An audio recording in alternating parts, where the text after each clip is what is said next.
We will never go into a major operation, be it disaster relief or major combat operations, in any group other than a coalition. We will never go as a single nation again.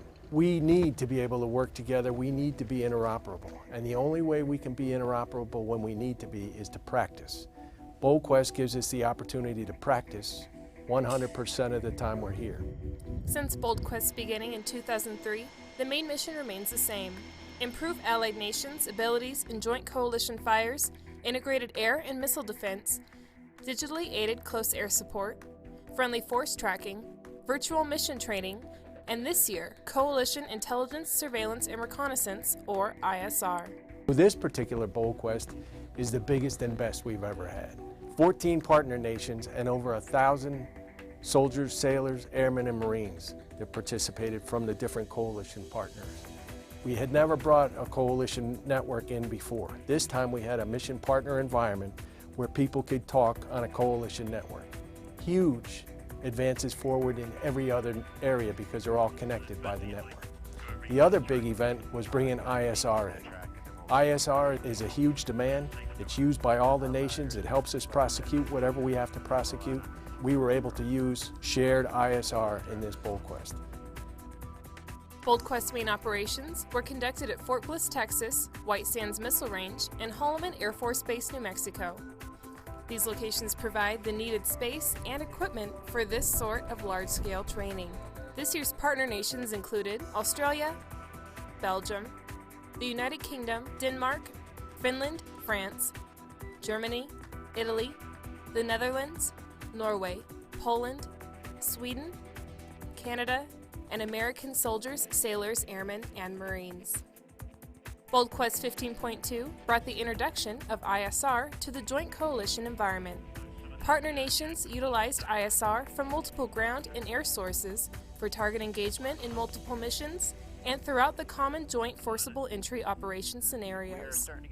During CWG3, one of our BoldQuest planning conferences, the Norwegian Brigade presented a coalition ISR and joint fires concept. It was their idea. By them bringing that concept to BoldQuest, it allowed us to run a scenario-based ISR collection management plan. So normally in BoldQuest, there isn't a scenario integration. It's more of a demonstration. This year, because of our concept to test ISR C2 equipment, we had the ability, utilizing the scenario, to actually run a full collection cycle. BoldQuest 15.2 also demonstrated several other areas of coalition interoperability. The digital firing with the artillery, we fired for the first time digitally with the US artillery.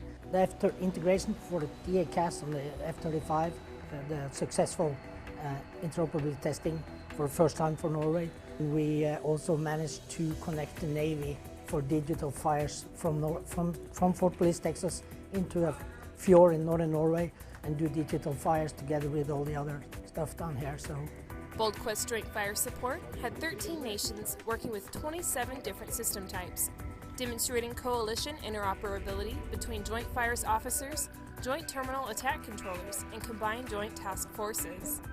It's actually the first introduction of the German Army joint fire capability into a BoldQuest campaign. We introduce our multi-link German gateway that is Link 16 and VMF capable, and we employ as well our Joint Fire Support Coordination Team and our Joint Fire Support teams. We employ as well JTACs on the ground with 3 different ground kits doing the ACAS. We have met our objectives, and in some areas we even succeeded our plans, so we are really happy having been here, and I'm looking forward to next year's BoldQuest already. Joint Fire observers from 7 nations also demonstrated digital interoperability during live fires with the U.S. and Norwegian Housters and U.S. High Mobility Artillery Rocket Systems, or HIMARS.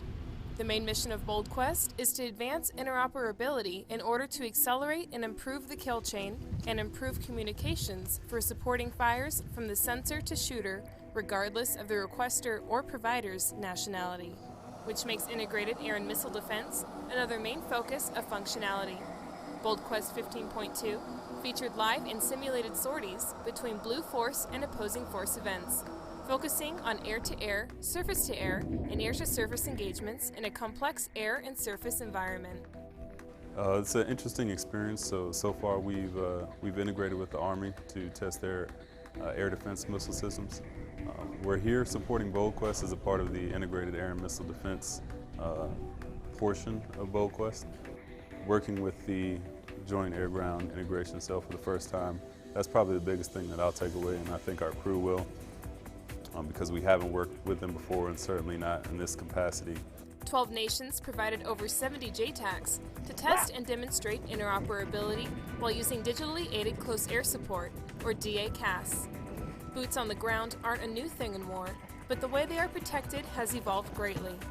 With DACAS, there's a faster response to support and protect ground forces during person-to-person events. We're doing tests out here, bringing in partner nations, coalition members as part of the Digital Aided CAS or DACAS community in order to test their systems for interoperability. It's important because we want to make sure that all of our coalitions can speak together in the digital CAS community. So for example, if I've got a JTAC from one country on the ground operating with a U.S. aircraft that maybe have a different system than what they're used to working with, we want to make sure all the systems can speak a common digital language. So when the JTAC on the ground is transmitting a digital aided CAS message to an aircraft in the aircraft sees the message, it's able to recognize the message, and then vice versa, the pilot's able to transmit that message back to the JTAC on the ground. And with all the different systems that are out there, there's various computer languages, different systems have different compatibilities, and what we're doing is making sure that all these systems are able to talk to each other so we can utilize our coalition partners when we're out in the field and we're executing close air support. We provided a new DACAS suite for the Tornado aircraft, which we tested here the first time. It hasn't even been tested aircraft-wise or flying-wise in Germany, so it's really the first test we're doing with the system here. We're very, very happy how the system has proved to work. In addition to digitally aided close air support, BoldQuest offered coalition forces the opportunity to test handheld friendly force tracking systems during shared situational awareness. These systems allow fixed-wing air crews to track friendly ground forces to avoid friendly fire and fratricide. While BoldQuest 15.2 offered a wide variety of highly effective training demonstrations and evolutions, some scenarios couldn't be recreated. To mitigate this, part of BoldQuest took place in a virtual environment. Coalition JTAC forces were given the opportunity to train together in virtual close air support and close combat attack simulations. BoldQuest 15.2 once again proved to be a vital tool in developing and strengthening coalition interoperability. This year's demonstration proved to be the most complex BoldQuest to date and included the first implementation of the Joint Staff J6 Design Mission Partner environment and numerous precedents such as digitally aided live artillery fires provided by the United States and Norway to other partner nations, and the first DACAS mission between Norwegian JTACs and U.S. F-35 aircrew. With many partner nations, services, commands, and programs poised to build upon these achievements, the future prospects for BoldQuest 2016 and beyond have never been more exciting. Fortune truly does favor the bold.